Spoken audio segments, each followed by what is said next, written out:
మన ఉదయకాలపు వేళ అపోస్తులైన పౌలు ఫిలెమోనుకు రాసిన పత్రికలో నుంచి దేవుని వాక్యాన్ని మనం జ్ఞాపకం చేసుకున్నాం. అపోస్తులైన పౌలు రాసిన 14 పత్రికలలో 4 పత్రికలను ఏమంటారు? చెరసాల పత్రికలని పిలుస్తారు. ఎఫెసీ పత్రిక, ఫిలిప్పీ పత్రిక, కొలసై పత్రిక, ఫిలెమోను పత్రిక, ఈ 4 పత్రికలను చెరసాల పత్రికలు అంటారు. పౌలు రోమా చెరసాలలో నుండి ఈ పత్రికలను రాసి పంపించాడు. ప్రియులారా, ఎఫెసీలకు రాసిన పత్రిక క్రీస్తు యేసునందు సంఘము యొక్క మహిమను గురించి పౌలు రాశాడు. ఫిలిప్పీలకు రాసిన పత్రిక క్రీస్తు యేసునందు సంఘము యొక్క ఆనందమును గురించి పౌలు రాశాడు.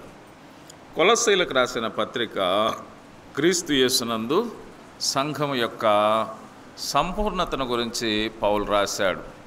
ఫిలెమోనుకు రాసిన పత్రిక క్రీస్తు యేసునందు సంఘము యొక్క ప్రేమను గురించి పౌలు రాసినట్టుగా మనం చూస్తాం.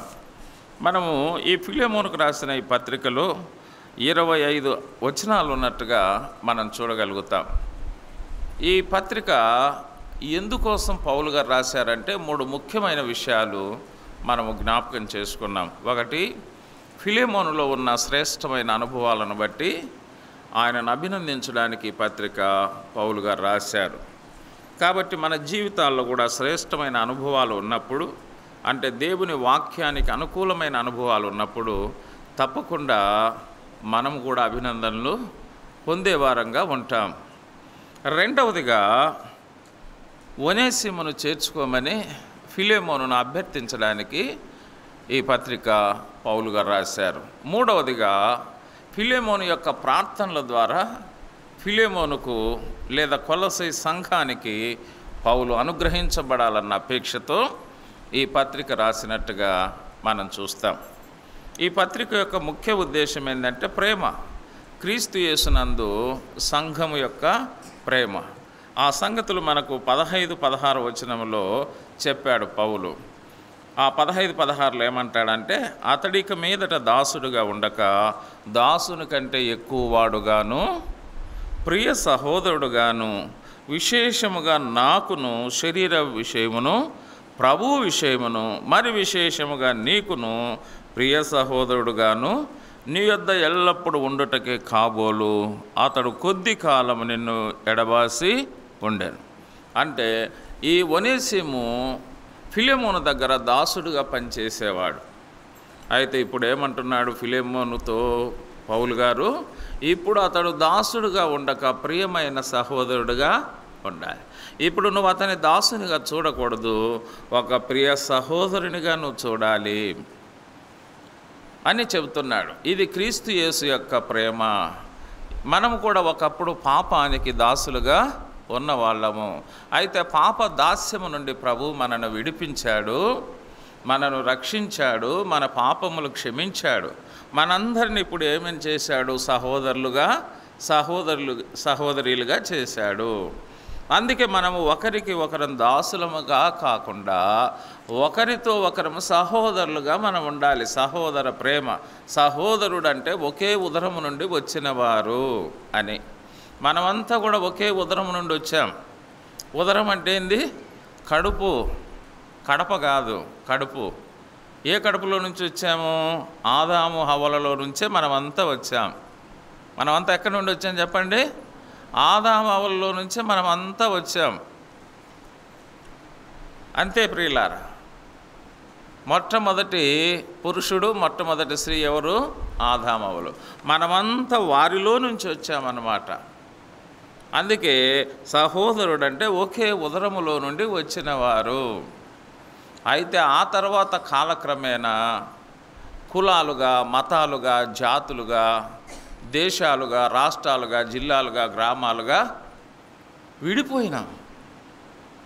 అది కాలక్రమేణా జరిగిందే కానీ మనమంతా ఒకే ఉదరము నుండి వచ్చినవారు. ఒకే ఉదరము నుండి వచ్చిన వారిని ఏమంటారు? సహోదరులు, సహోదరీలు. కాబట్టి మీరు దాసుడుగా పిలువకోకుండా మీరు సహోదరులుగా ఉండాలి.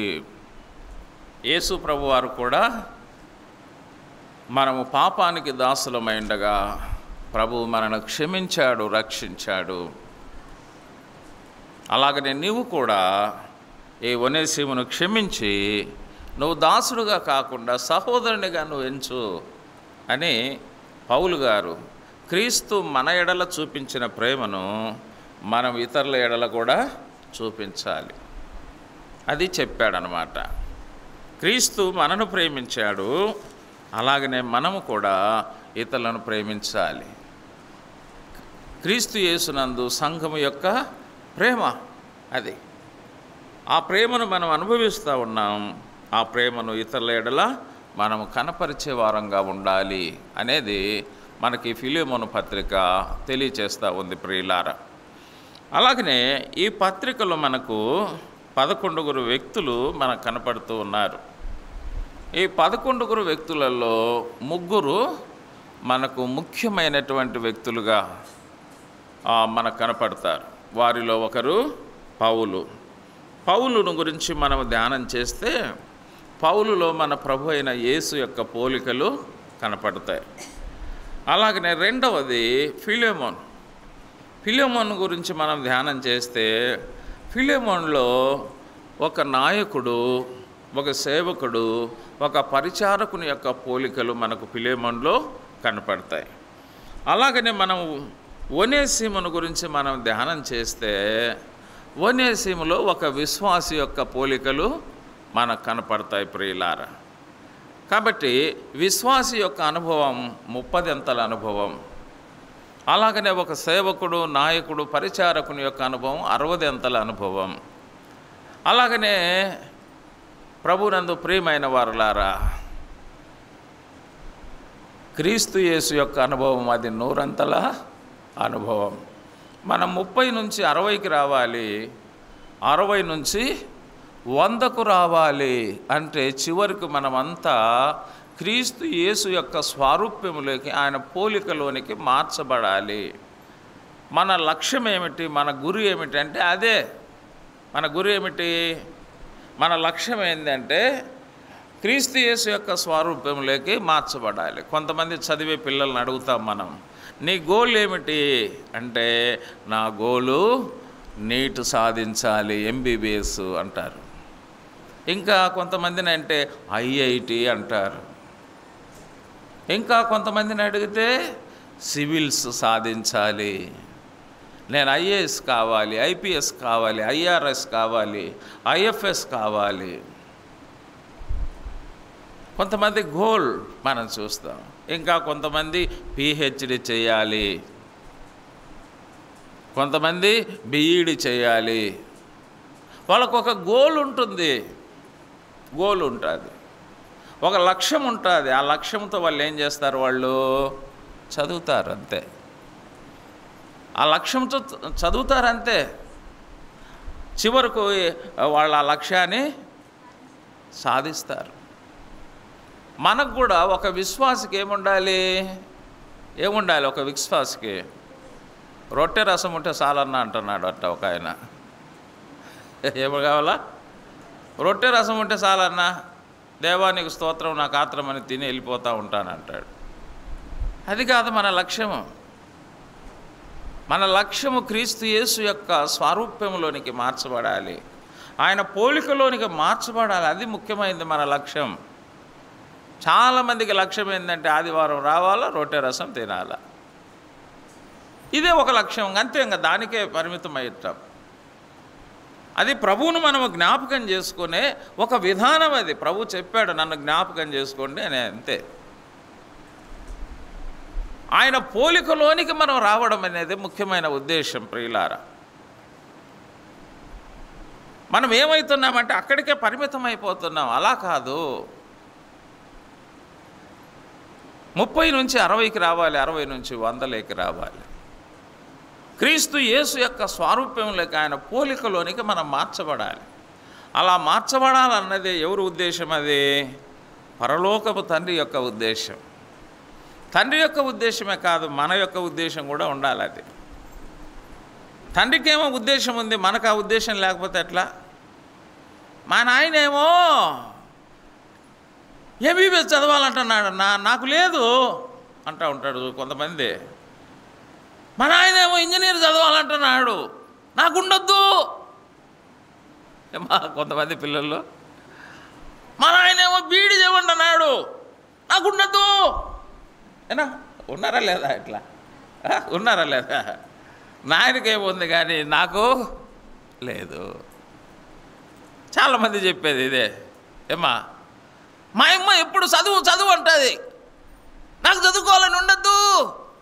ఏమా అమ్మకు ఆయనకుంది కానీ ఏమకు లేదు. ఇది లేనప్పుడు ఏం జరుగుతుంది? ఏం జరుగుతుంది?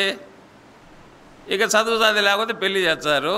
పెళ్లి చేసి ఇంట్లో గుడ్డలు ఉతుక్కోవడము, వంట చేసుకోవడము, కసువు కొట్టుకోవడము, తిట్టుకోవడము, కొట్టుకోవడము, మళ్ళీ అమ్మగారి ఇంటికి రావడము, ఇదే జరుగుతుంది.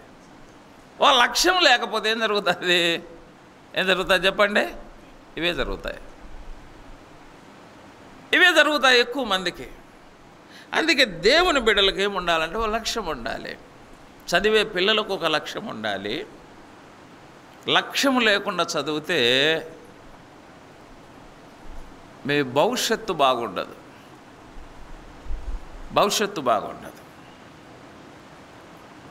చదివే విద్యార్థులకు లక్ష్యం లేకపోతే వారి భవిష్యత్తు బాగుండదు. అలాగనే ఒక విశ్వాసికి కూడా ఒక లక్ష్యం లేకపోతే అతని ఆధ్యాత్మికమైన భవిష్యత్తు కూడా బాగుండదు.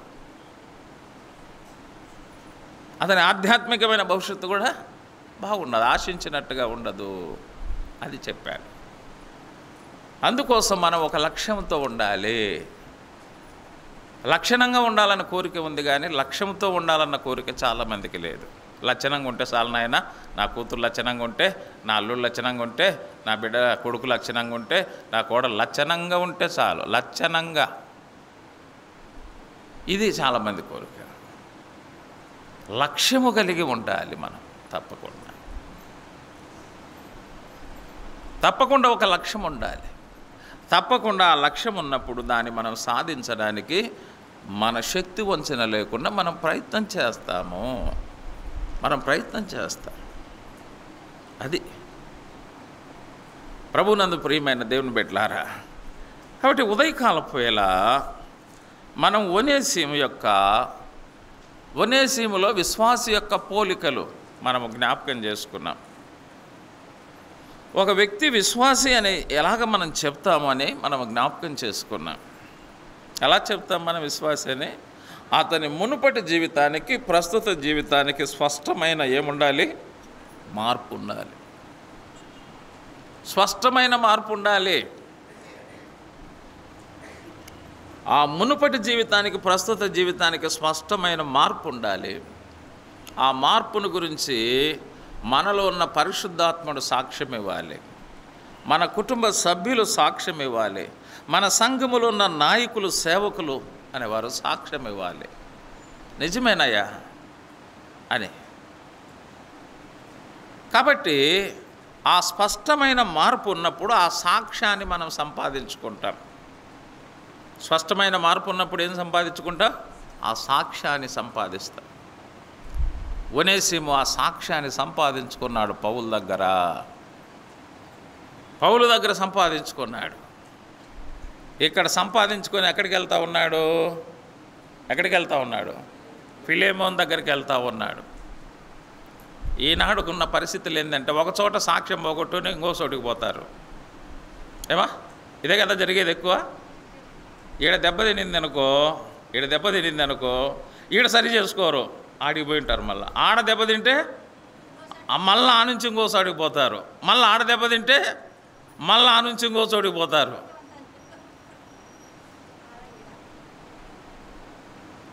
అది అక్కడ ఎక్కువ జరుగుతుంది. మనం చూస్తే ఎక్కువగా జరిగే పరిస్థితులన్నీ ఇలాగనే మనకు ఎక్కువ జరుగుతాయి అన్నమాట. కానీ ఇక్కడ సాక్ష్యం సంపాదించుకొని అక్కడికి పోతున్నాడు. ఎక్కడైతే సాక్ష్యం పోగొట్టుకున్నాడో మళ్ళీ అక్కడికే పోయి తన సాక్ష్యాన్ని పునరుద్ధరించుకుంటున్నాడు.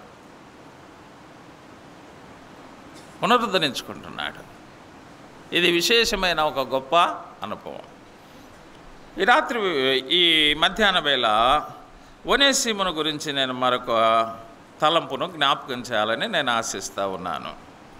ఒనేసిముని గురించి మరొక చిన్న తలంపు మనకి ఇక్కడే చెప్పాడు కదా 11వ వచనంలోనే, అతడు మునుపు నీకు నిష్ప్రయోజనమైన వాడే కానీ ఇప్పుడు నీకును నాకును ప్రయోజనకరమైన వాడు. నా ప్రాణం వంటి వాడైన అతనిని నీ యొద్దకు తిరిగి పంపి ఉన్నాను. నా ప్రాణం వంటి వాడైన అతనిని తిరిగి నీ యొద్దకు పంపి ఉన్నాను.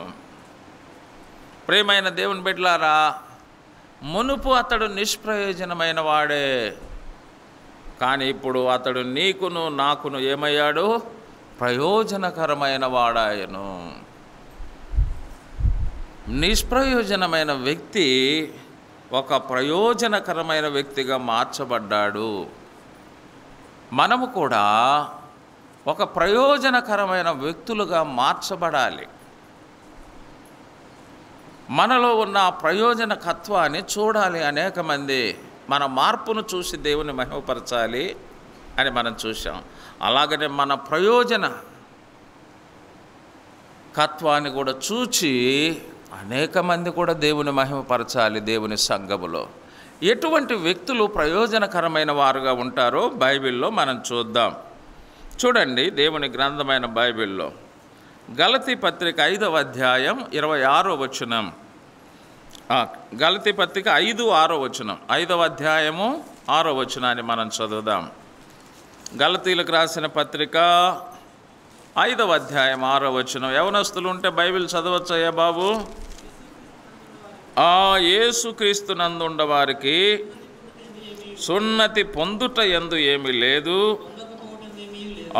సున్నతి పొందకపోవట యందు ఏమీ లేదు, కానీ ప్రేమ వలన కార్యసాధకమగు విశ్వాసమే ప్రయోజనకరమగును.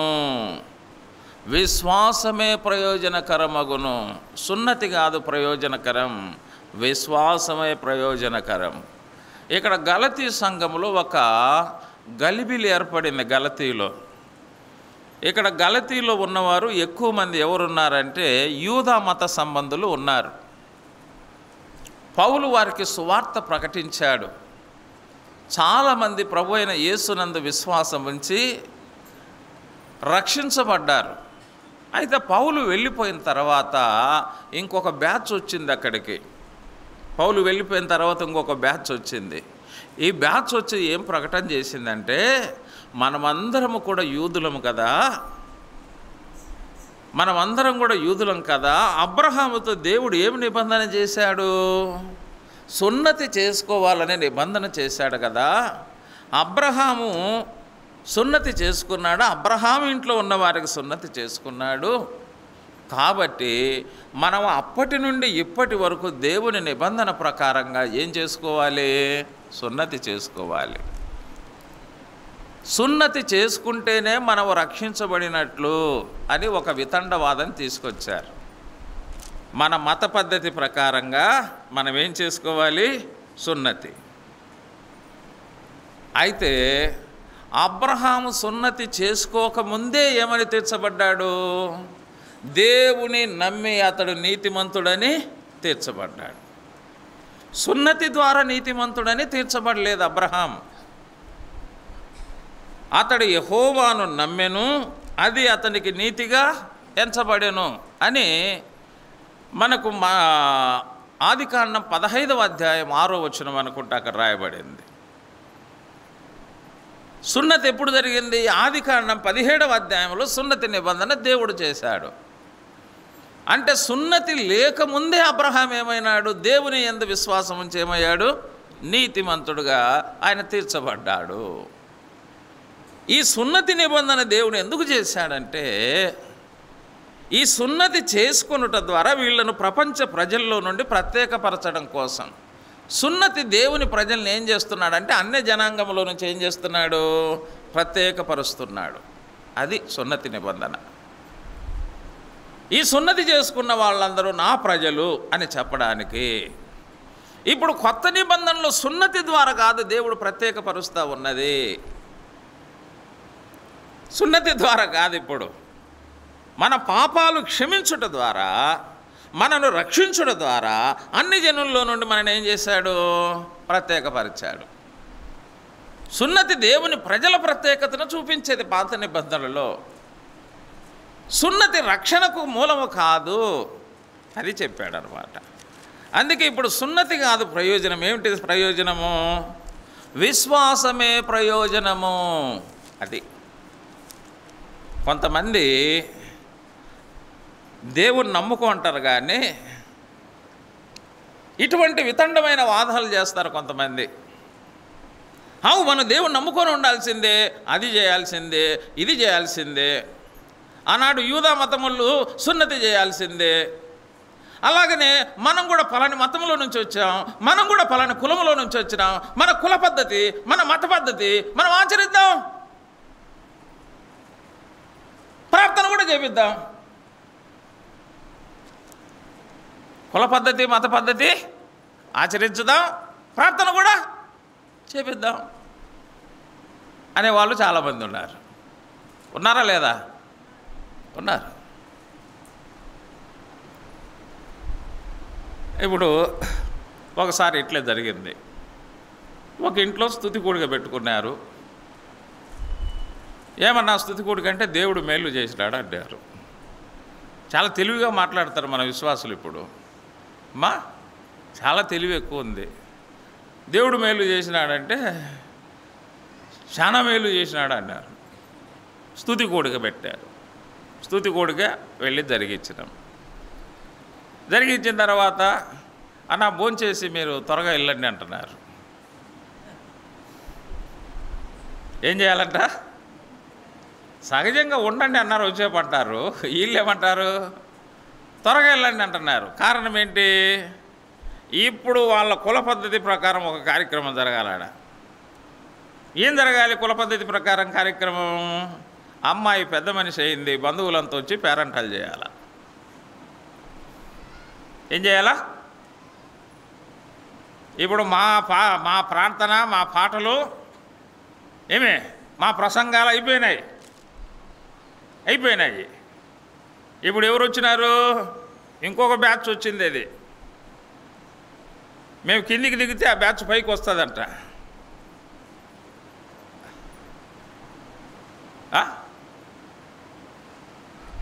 ఈ పద్ధతి అయిపోయింది. ఇది ఆ పద్ధతి ఇప్పుడు రావాలి.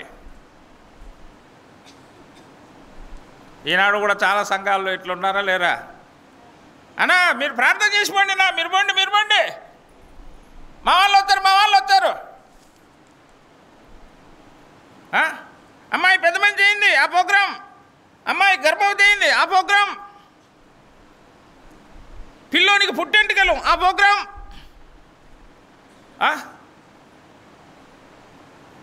పెట్టేస్తున్నారు. చూడండి, ఇదేమైపోయింది ఇప్పుడు? విశ్వాసము ప్రయోజనమా? ఇది ప్రయోజనమా? అమ్మా ఏది ప్రయోజనం? చూడండి,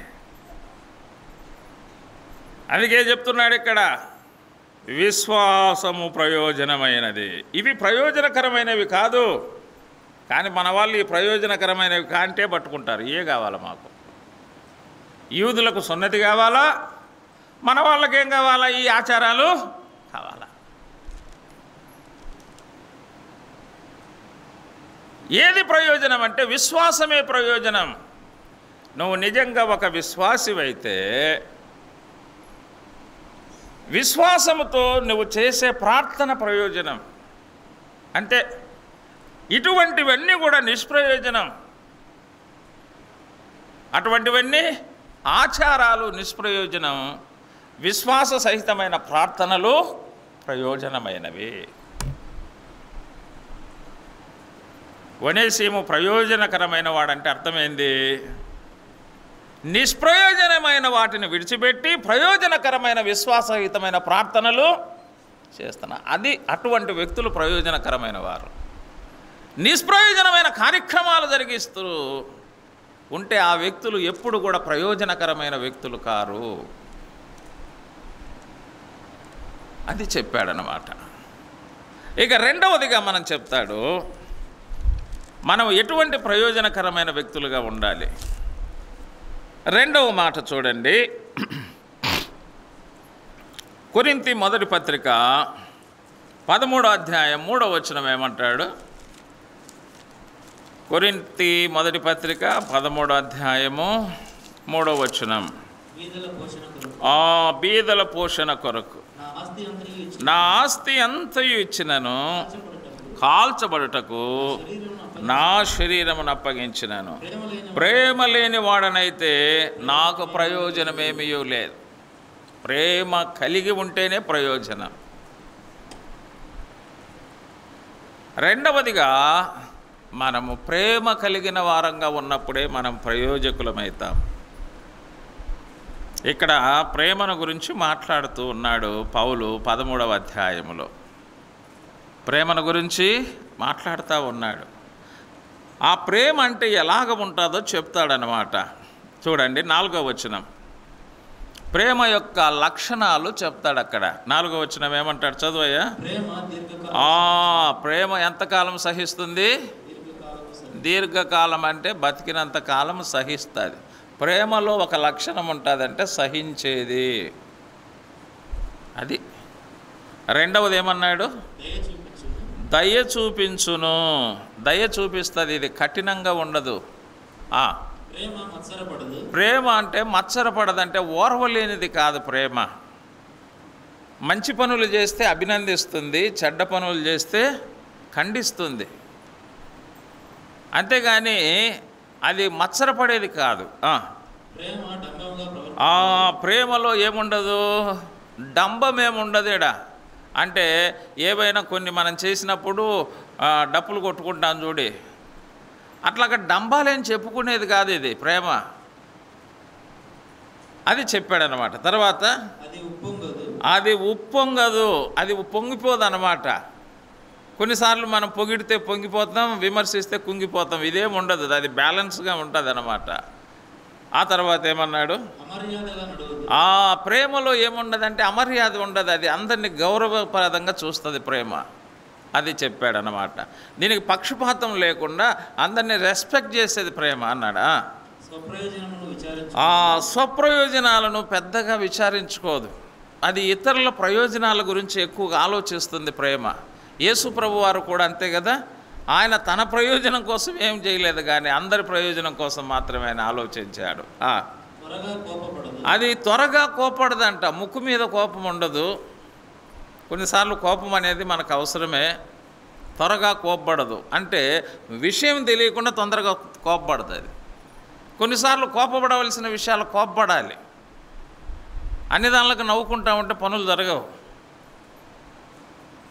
త్వరగా కోపపడదు. అయితే పొరపాటు విషయాల్లో చాలా జాగ్రత్తగా గమనించి అవసరమైతే కోపపడుతుంది. అపకారమును ఏం చేయదంట? అపకారమును మనసులో పెట్టుకొని దానికి మళ్ళా కీడు చేయాలి అనుకోదు. అది అపకారం చేసిన వాళ్ళను మనసులో పెట్టుకోదు, కానీ ఉపకారం చేసిన వాళ్ళను మాత్రం మనసులో పెట్టుకుంటుంది. తప్పకుండా వాళ్ళకు మళ్ళీ ఉపకారం చేద్దామని. దుర్నీతి విషయం అంటే చెడ్డ కార్యాల విషయంలో సంతోషించదు ప్రేమ. మంచి కార్యాల విషయంలో సంతోషిస్తుంది. సత్యమునందు సంతోషించును. సత్యములో సంతోషిస్తుంది, కానీ అసత్యంలో అబద్ధాలు చెబితే కొంతమంది నవ్వుకుంటూ ఉంటారు. ఎంత బాగా చెప్తాడో అన్ని అబద్ధాలన్నీ అన్నీ. అలా కాదు. ఇది సత్యములో సంతోషిస్తుంది, కానీ అసత్యములో అబద్ధాలలో సంతోషించదన్నమాట. అన్నిటిని ఏం చేస్తుందంట? అన్నిటినీ తట్టుకుంటుంది. అన్ని దానిలకు కూడా తాళుకుంటుంది. అన్నిటిని ఏం చేస్తుందంట ప్రేమ? నమ్మును, అన్నిటినీ నిరీక్షించును అన్నాడు, అన్నిటినీ ఓర్చును అన్నాడు. అన్నిటినీ నమ్ముతుంది, అన్నిటిని నిరీక్షిస్తుంది, అన్నిటినీ ఓర్చుకుంటుంది అని చెబుతున్నాడు. తర్వాత ఇంకేమన్నాడు? ఎంతకాలం ఉంటుందంట ప్రేమ? శాశ్వత కాలం ఉండేది ఏంటంటే ప్రేమ. మూడు ఉంటాయి ముఖ్యమైన. ఒకటి ప్రేమ, 2 విశ్వాసము, 3 నిరీక్షణ. ఈ విశ్వాసము ఈ నిరీక్షణ ఎంతవరకు? విశ్వాసం అనేది ఎంతవరకు అంటే ప్రభు వచ్చేంతవరకే. నిరీక్షణ అనేది కూడా ఎంతవరకు? ప్రభు వచ్చేంతవరకే. ఇక పరలోకంలోకి వెళ్ళిన తర్వాత అక్కడ విశ్వాసము నిరీక్షణతో సంబంధం లేదు, అక్కడ ప్రేమే. పరలోకంలో ఏముంటుంది అక్కడ? ఇక విశ్వాసం నిరీక్షణతో అక్కడ అవసరం లేదు. విశ్వాసం నిరీక్షణ అనేది ఇక్కడికి సంబంధించిన విషయాలు. ప్రేమ అనేది శాశ్వత కాలం ఉంటుంది, ఎందుకంటే దేవుడే ప్రేమై ఉన్నాడు. ఆయన శాశ్వత కాలం ఉంటాడు కాబట్టి ఆ ప్రేమ కూడా శాశ్వత కాలం ఉంటుంది. అందుకే ఏది ప్రయోజనం అంటే ప్రేమ ప్రయోజనకరమైంది. కాబట్టి విశ్వాసము ప్రయోజనకరమైంది, రెండవది ప్రేమ ప్రయోజనకరమైంది. కాబట్టి దేవుని సంఘములో దేవుని ప్రజలు ప్రభు అయిన యేసును మనం ప్రేమించాలి, సంఘములో ఒకరిని ఒకరు కూడా ప్రేమించుకోవాలి. అది ప్రయోజనకరం అని చెప్పాడు. ప్రేమ కలిగిన వ్యక్తులు, విశ్వాసం కలిగిన వ్యక్తుల ద్వారా సంఘానికి ప్రయోజనం ఉంది. ప్రేమ కలిగిన వారి ద్వారా సంఘానికి ఏమున్నదంటే ప్రయోజనం ఉంది, అది చెప్పాడు. ఆ తర్వాత చూడండి ఇంకేం చెప్తున్నాడు. ఇదే దేవుని వాక్యంలో మనం గమనిస్తాం. యెషయా గ్రంథం 48:17 చూడండి. యెషయా గ్రంథం 48వ అధ్యాయం 17వ వచనాన్ని ఒకసారి చదువుతారా? నీ విమోచకుడును ఇశ్రాయేలు పరిశుద్ధ దేవుడునైన యెహోవా సెలవిచ్చున్నదేమనగా, ఏం కలుగునట్లు అన్నాడు? నీకు ప్రయోజనం కలుగునట్లు నీ దేవుడనైనా యెహోవానగు నేను నీకు ఉపదేశము చేయుదును, నీవు నడవవలసిన త్రోవను, చాలు, నీవు నడవలసిన త్రోవలో నడిపిస్తాను, నీకు ప్రయోజనం కలుగునట్లు నేనేం చేస్తాను, నీకు ఉపదేశము చేయుదును. ప్రియమైన దేవుని బిడ్డలారా, ఇక్కడ దేవుడు చెబుతున్న మాట, నీకు ప్రయోజనం కలుగునట్లు నీకు ఉపదేశము నేను చేస్తాను. కాబట్టి మనకు ప్రయోజనం ఏంటంటే ఉపదేశం. అంటే దేవుని యొక్క ఉపదేశాన్ని మనము అనుసరించే వారంగా ఉన్నప్పుడు మనము ఒక ప్రయోజనకరమైన పాత్రలుగా ఉంటాం. చాలామంది ఉపదేశాన్ని వింటారు కానీ ఉప్మా తింటారు, కొంతమందికి జీర్ణం కాదు. ఉపదేశాన్ని వింటారు కానీ కొంతమంది ఉపదేశాన్ని అనుసరించలేరు. వినడం వేరు, దాన్ని అనుసరించడం వేరు. దాన్ని అనుసరించుట ద్వారా ఏం జరుగుతుంది? మనకు అది ప్రయోజనకరమైంది. ఉప్మా తినడం ద్వారా కాదు, అది మనకు జీర్ణం కావడం ద్వారా మనకు ప్రయోజనంగా ఉంటుంది. ఎన్ని ఉపదేశాలు మనం విన్నాము అన్నది ముఖ్యం కాదు, ఆ ఉపదేశాన్ని మనం అనుసరించుట అనేది మనకు ఒక ప్రయోజనం. మనము కూడా సంఘానికి ఏమవుతామంటే ఒక ప్రయోజనకరమైన వ్యక్తులుగా తయారవుతాం. అందుకే సంఘంలో ఉపదేశాలు ఎందుకోసం అపోస్తల బోధ పెట్టింది చెప్పండి?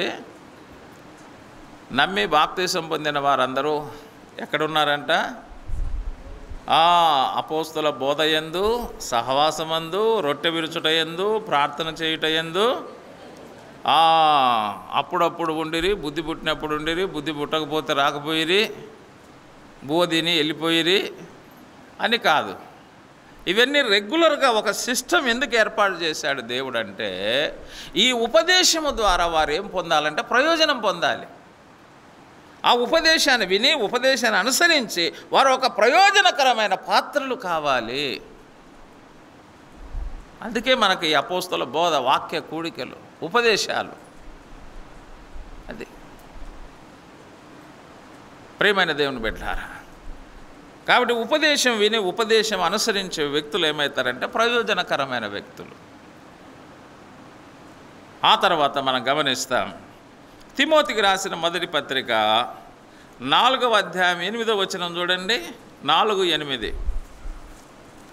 శరీర సంబంధమైన సాధకము ఆ శరీర సంబంధమైన సాధకము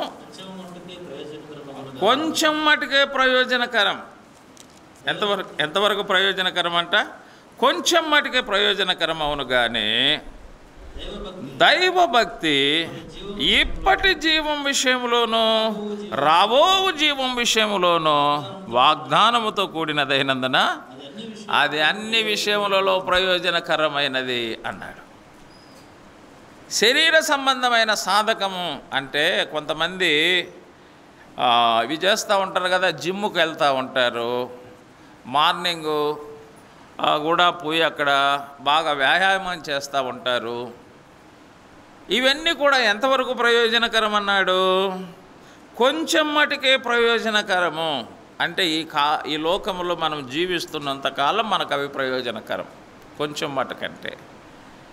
అయితే దైవభక్తి మాత్రం ఇప్పటి జీవం విషయంలోనూ అది ఇప్పటికీ అన్నాడు. తర్వాత రాబో జీవం విషయంలోనూ అన్నాడు. అది ఇప్పుడు మనకు ప్రయోజనమే. రాబో జీవం విషయములు అంటే యేసుక్రీస్తు వచ్చినప్పుడు కూడా అది మనకు ప్రయోజనమే. ఇప్పుడు శరీర సాధకం చేస్తే, ఈ వ్యాయామం చేస్తే అది ఇప్పటి వరకే మనకు ప్రయోజనకరంగా ఉంటుంది. ఆ వ్యాయామం చేస్తా కూడా అట్లే చచ్చిపోయిన వాళ్ళు చాలామంది ఉన్నారు మనం చూస్తే.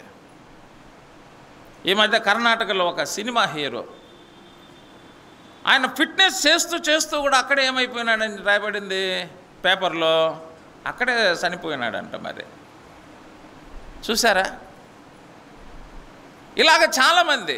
మనకు ఒక మినిస్టరు చనిపోయినాడు, చూసారా? ఒక మినిస్టరు నెల్లూరు జిల్లాలో ఒక మినిస్టర్, ఏం పేరు, మేకపాటి ఆయన, గౌతమ్ రెడ్డి.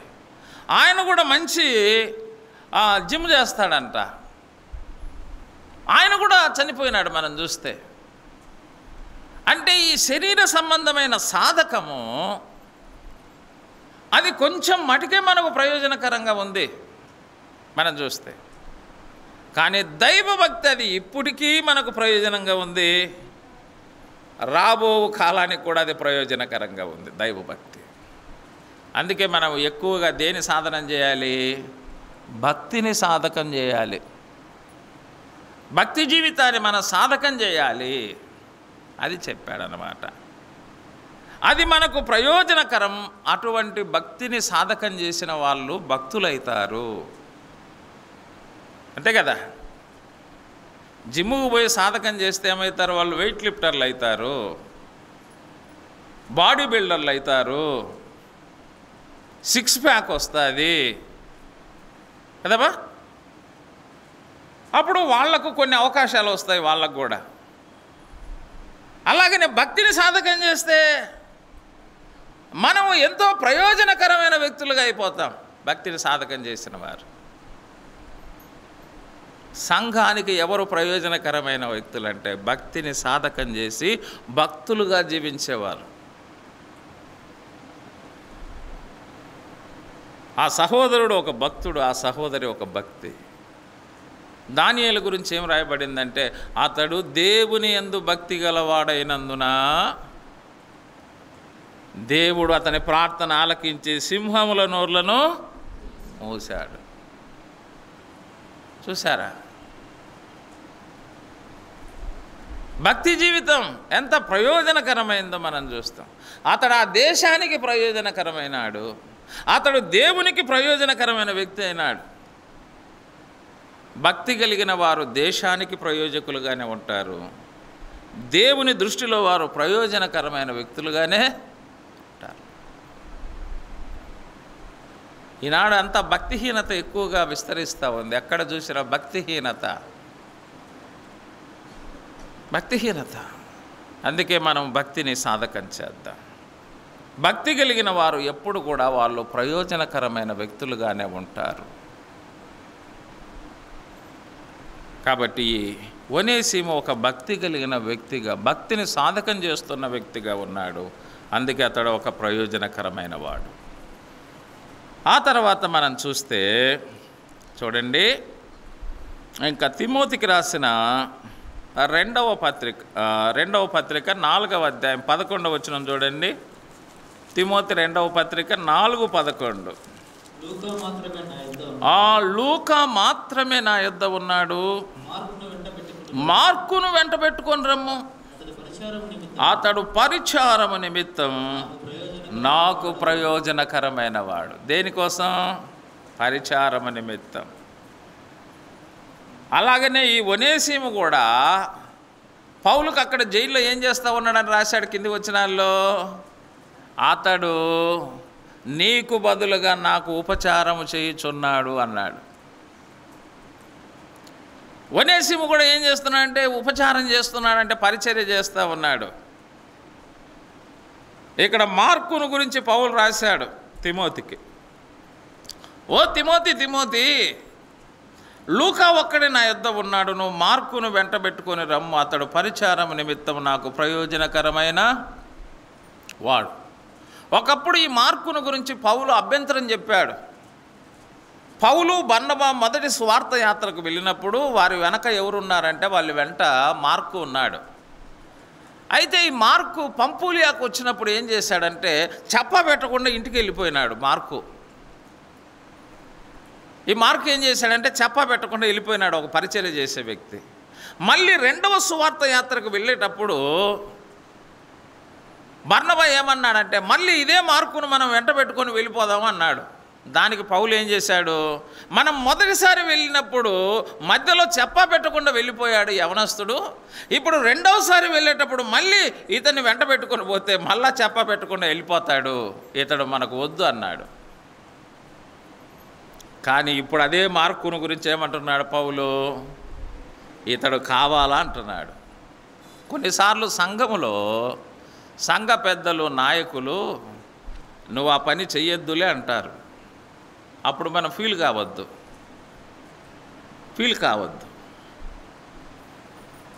వాళ్ళ చేతనే మళ్ళా మనం ఏం చెప్పించుకోవాలి, నువ్వే ఆ పని చెయ్యాలి అని చెప్పించుకోవాలి. అది మన గొప్పతనం అవుతుంది. అది వద్దులు అంటానే మూతులు ముడుచుకొని అలిగిపోతూ ఉంటారు కొంతమంది కదమ్మా. రెడీగా ఉంటారు మూతి ముడచడానికి, దావ పట్టడానికి. ఇంకా అన్యావు వద్దన్యావులే అంకుల్, ఇంకెందుకులే వద్దన్యావులే అంటే ఇంకెందుకులే వాయమ్మ మళ్ళా ఇదే ఏమంత అవసరమమ్మా. వాళ్ళు ఏదో ఒక కారణం ఉంటుంది అన్నమాట. మనం చేసే వాళ్ళం వద్దు అన్నారంటే ఒక కారణం ఉంటుంది. వాళ్ళే మళ్ళీ మనం పిలవాలి.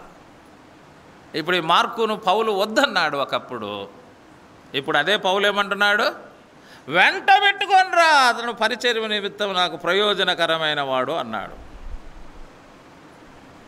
చూసారా, నాకు ప్రయోజనకరమైన వాడు.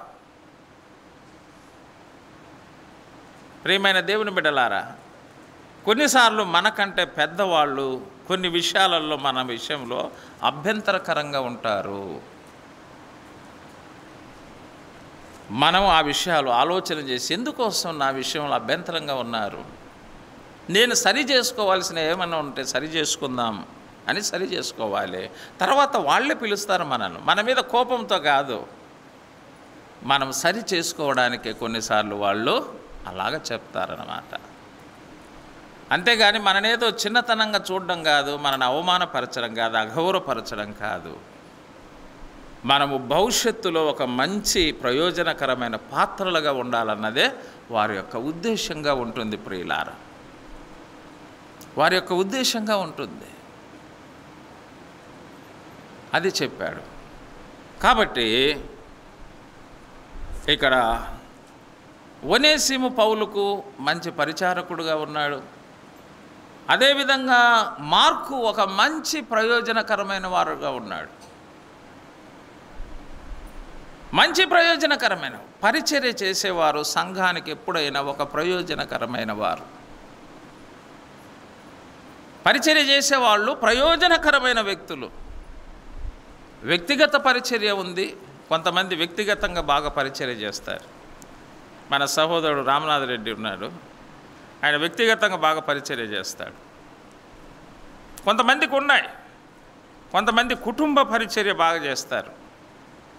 అంటే వారి కుటుంబాల్లో చేర్చుకొని ఆతిథ్యం ఇచ్చే పరిచర్య. ఇప్పుడంటే మనకు గెస్ట్ రూములు ఉన్నాయి కాబట్టి సరే, ఒకప్పుడు గెస్ట్ రూములు ఏమి లేవు కదా. అప్పుడు కుటుంబాల్లోనే తీసుకెళ్ళి కాసిరెడ్డి సార్ వాళ్ళు ఇంట్లో పెట్టుకొని పరిచర్య చేశారు, కుటుంబ పరిచర్య. అలాగనే సంఘ పరిచర్య, సంఘంలో పరిచర్య. సంఘంలో ఎన్నో పనులు ఉన్నాయి. సంఘ పరిచర్య, పరిచర్య చేసేవాళ్ళు ఎప్పుడైనా సంఘానికి ఎలా ఉంటారు? ప్రయోజనకరమైన వ్యక్తులుగా ఉంటారు. అందుకే మనమందరం వ్యక్తిగత పరిచర్య అయినా చేస్తూ ఉండాలి, కుటుంబ పరిచర్య అయినా చేస్తూ ఉండాలి, సంఘ పరిచర్య అయినా చేస్తూ ఉండాలి.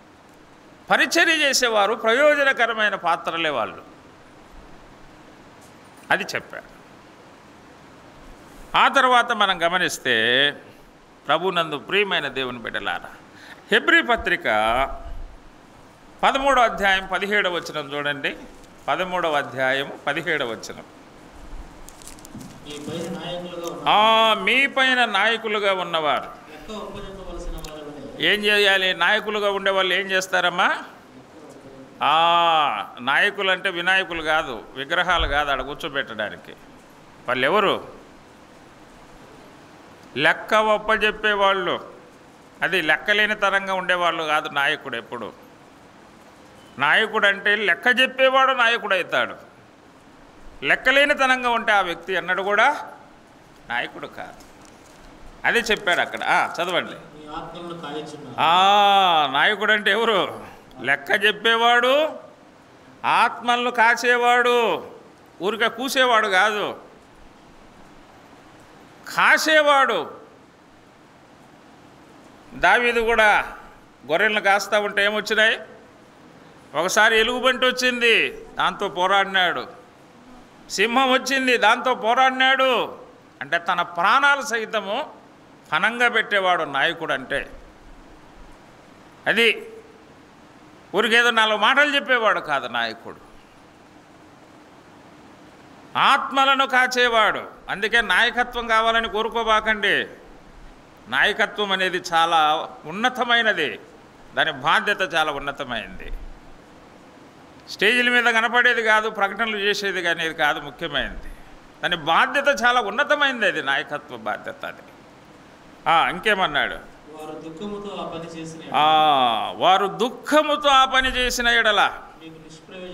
చూడండి, ఈ నాయకులు వాళ్ళు చేసే పని ఎలా చేయకూడదు? దుఃఖంతో చేయకూడదు. అది సంఘానికి ఏమవుతుందంటే నిష్ప్రయోజనం అవుతుంది. గనుక దుఃఖముతో కాక ఆనందముతో చేయనట్లు వారి మాట విని వారికి లోబడండి. అది ప్రయోజనం. చాలాసార్లు నాయకులు అంటే వాళ్ళని విమర్శించడానికి రెడీగా ఉంటాం మనం. చూసారా? వాళ్ళని విమర్శించడం కాదు, వారికి లోబడి ఉండడం, అది ప్రయోజనం సంఘానికి. వాళ్ళు చేసే పని ఏమిటి? నాయకులు చేసే పని లెక్క ఒప్పజెప్పేవారుగా ఉన్నారు.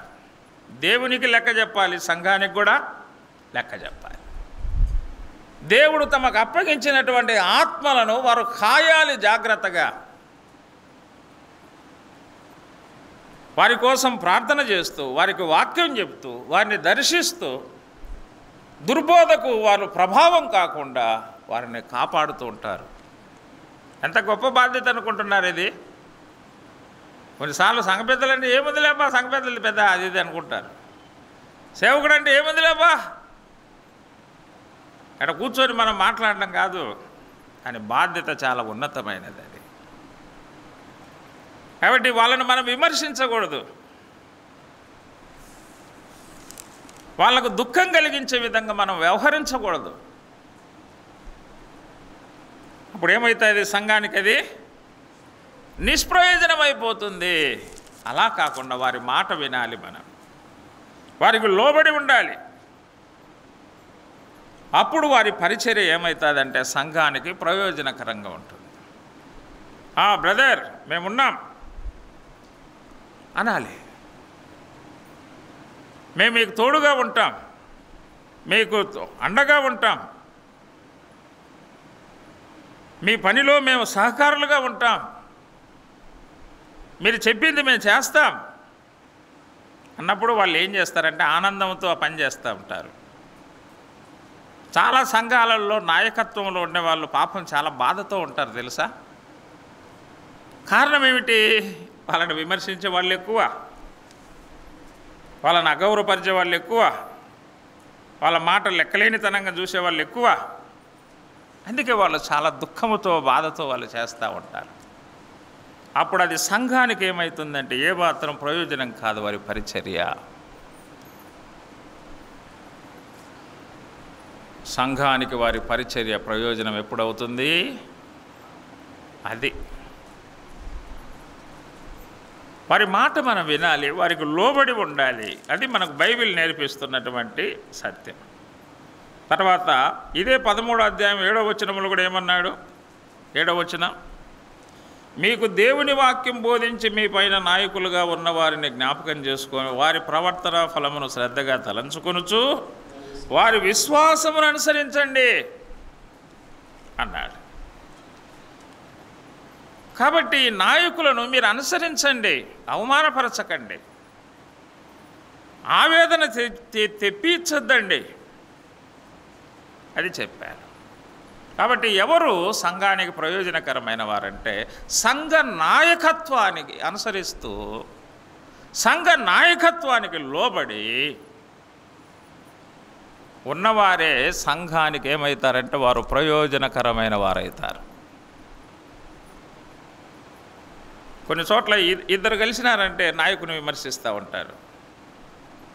ఇద్దరు కలిసాలా అంతే చాలు, వాళ్ళు ఇంకో నాయకుని విమర్శిస్తూ ఉంటారు.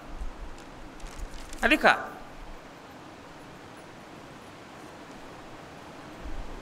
ఎప్పుడైనా మన సంఘం కోసం మన నాయకులు చాలా ప్రయాసపడుతున్నారు, చాలా కష్టపడుతున్నారు అనే మాటలు మనం ఎప్పుడైనా మాట్లాడినావా? వాళ్ళను విమర్శించే మాటలు మాట్లాడతావా మనం ఎక్కువగా? మనం ఆలోచన చేయాలి. కాబట్టి వారి పనిని బట్టి మనం ఏం చేయాలంటే వారిని ఘనముగా ఎంచాలని బైబిల్లో కూడా రాయబడింది. చూడండి, తెస్సలోనికైలకు రాసిన పత్రిక, మొదటి పత్రిక 12వ వచనం, 5వ అధ్యాయం 12వ వచనం చూడండి. సహోదరులారా మీలో ప్రయాసపడుచు ప్రభువునందు మీకు పైవారై ఉండంటే, పైవారంటే కుర్చీలో కూర్చున్నవారు, కిందివారంటే కింద కూర్చున్నవారని కాదు. పైవారంటే మీ గురించి పై విచారణ చేసేవారు అని, మీ గురించి ఆలోచించేవారు అని అర్థం. పైవారంటే అది, పైవారంటే ఐవారని కాదు. మీకు బుద్ధి చెప్పు వారిని మన్నన చేసి వారి పనిని బట్టి ప్రేమతో మిక్కిలి ఘనముగా వారిని ఎంచవలనని వేడుకొనుచున్నాను. వారి పనిని బట్టి మిక్కిలి ఘనముగా ఎంచండి, మిమ్మల్ని వేడుకుంటున్నాను, నేను రిక్వెస్ట్ చేస్తున్నా అంటున్నాడు. తెస్సలోనికలో చెప్పాడు, హెబ్రీలో చెప్పాడు మనం చూస్తే. కాబట్టి ప్రియమైన సహోదరులారా, సహోదరీలారా, ఎవరు ప్రయోజనకరమైన వారంటే నాయకత్వాన్ని అనుసరిస్తూ నాయకత్వ మాటను గౌరవిస్తూ సంఘములో సాగిపోతూ ఉంటారే వారు సంఘానికి ప్రయోజనకరమైన వాళ్ళు అవుతారు. నాయకత్వాన్ని విమర్శిస్తూ వారిని అగౌరవపరుస్తూ వారి మాటను లెక్కలో పెట్టుకోకుండా వెళ్తూ ఉంటారే వారు సంఘానికి ప్రయోజనకరమైన వారు కారు ఎప్పుడు కూడా. పాత నిబంధనలో కూడా చూడండి, పాత నిబంధనలో కూడా మోషే అప్పుడు నాయకుడిగా ఉన్నాడు, అహరోను యాజకుడుగా ఉన్నారు. వారి మాటను గౌరవించి వారిని అనుసరిస్తూ ఉన్నప్పుడు సమాజానికి ఎంతో ప్రయోజనకరంగా ఉన్నారు. ఎప్పుడైతే వారి మాటకు వ్యతిరేకంగా అక్కడ కార్యక్రమాలు ప్రారంభించారో ఈ కోరకు సంబంధులు, అప్పుడు సమాజంలో ఏమైపోయింది, చీలిక వచ్చి వాళ్ళు బ్రతికుండంగానే ఏమైపోయారంట, పాతాళంలోకి దిగిపోయారు. నష్టం జరిగింది అక్కడ. ప్రయోజనకరంగా ఉండవలసిన వాళ్ళు నష్టానికి ఏమైనారు, కారకులైనారు. సంఘములో సంఘానికి ప్రయోజనకరమైన వారంగా మనం ఉండాలి, కానీ సంఘానికి నష్టానికి కారకులుగా ఉండకూడదు మనం ఎప్పుడు కూడా. అది చెప్పాడన్నమాట. కాబట్టి ఎవరు ప్రయోజనకరమైన వారు? సంఘ నాయకత్వానికి విధేయత చూపించి అనుసరించేవారే సంఘానికి ఏమైపోతున్నారు? ప్రయోజనకరమైన. ఇతడు ఒకప్పుడు ప్రయోజనకరమైన వాడు కాదు, వాళ్ళ యజమానినే విమర్శించేవాడు. మనం చూస్తే బో ఫిలోమోను సంగతి చూసినాం అనేవాడు. కానీ ఇప్పుడేమైనాడు? లోబడేవాడైనాడు. విమర్శించేవాడు లోబడేవాడైనాడు. కాబట్టి విశ్వాస సంబంధమైన జీవితం అది ప్రయోజనకరమైంది. ప్రేమ కలిగిన జీవితం ప్రయోజనకరమైంది. ఉపదేశాన్ని విని అనుసరించడం అది ప్రయోజనకరమైంది. భక్తి జీవితాన్ని సాధకం చేసుకొని ఆ భక్తి జీవితాన్ని చక్కగా మనం కొనసాగించడం అది ప్రయోజనకరమైంది. అలాగనే మనము పరిచర్య చేయడం అది ప్రయోజనకరమైంది. అదేవిధంగా మన నాయకులను మనం వారి మాట వినుట, వారిని అనుసరించుట, వారికి లోబడుట మనము సంఘానికి ప్రయోజనకరమైన వారు. ఇతడు మునుపు నిష్ప్రయోజనకరమైన వాడే, ఇప్పుడు ఏమైనాడు? ఇతడు ఒక ప్రయోజనకరమైన వాడయ్యాడు. మనం కూడా మునుపు నిష్ప్రయోజనమైన వారంగా ఉన్నామా, లేదా నిష్ప్రయోజనమైన అనుభవాల గుండా మనం వెళ్ళామా? ఒనేసిము కూడా నిష్ప్రయోజనమైన అనుభవాల గుండా, నష్టం కలిగించే అనుభవాల గుండా వెళ్ళాడు. ఇప్పుడు ప్రయోజనం కలిగించే అనుభవాల గుండా ఆయన వెళ్తూ ఉన్నాడు. చేంజ్ అయింది. అప్పటి అనుభవాలకు ఇప్పటి అనుభవాలకు ఏమైంది? మార్పు వచ్చింది. మునుపు ఉన్నటువంటి ఒనేసిం కాదు, అప్పుడు నష్టానికి కారకుడు, ఇప్పుడు ప్రయోజనానికి కారకుడయ్యాడు. మనని గురించి కూడా చెప్పాలి. ఒకప్పుడు నష్టానికి కారకులు, ఇప్పుడు వీరు సంఘ ప్రయోజనానికి ఏమయ్యారు? కారకులు. ఒక మంచి సాక్ష్యం. ఆ సాక్ష్యం ఇచ్చి ఎక్కడికి పంపిస్తూ ఉన్నాడు? ఫిలెమోను దగ్గరికి పంపిస్తూ ఉన్నాడు. ఫిలెమోను దగ్గరికి పంపిస్తూ ఉన్నాడు సాక్ష్యం ఇచ్చి. మనము కూడా ఒకరి దగ్గర నుంచి ఒకరికి, ఒక సంఘము నుండి ఇంకొక సంఘానికి పోవాలంటే మనం ఏమవ్వాలి? ఈ సంఘములో ప్రయోజనకరమైన వారంగా ఉన్నప్పుడు మనం అవసరమైతే ఇంకొక సంఘానికి కూడా ఏమవుతాం? పంపబడతాం. మనం ఈ సంఘములోనే ప్రయోజనకరమైన వారం కాలప్పుడు ఇంకొక సంఘానికి మనం ఎలాగ ప్రయోజనకరమైన వాళ్ళం కాగలుగుతాము? కాలేం కదా. కాబట్టి మనం స్థానికంగా ప్రయోజనకరమైన వారం కావాలి. ఇంకా అనేక స్థలాల్లో కూడా మనం ప్రయోజనకరమైన వారము కావాలి. మునుపు నిష్ప్రయోజనమైన వాడు ఇప్పుడు ఏమయ్యాడు? ప్రయోజనకరమైన వాడయ్యాడు. ఎంత మంచి సాక్ష్యం. కాబట్టి ఇటువంటి సాక్ష్యాన్ని మనం సంపాదించుకుందాం. ఇటువంటి విశ్వాసులుగా మనం ఉందాం. ఇటువంటి అనుభవాలు గుండా ఉన్నప్పుడు మన ద్వారా ఎన్నడూ కూడా సంఘానికి నష్టం జరగదు, మన ద్వారా ప్రయోజనమే జరుగుతుంది. అట్టి అనుభవాల గుండా వెళ్ళడానికి ఒనేసిముకు సహాయం చేసిన దేవుడు మనకును సహాయం చేసి నడిపించునుగాక. ఆమేన్.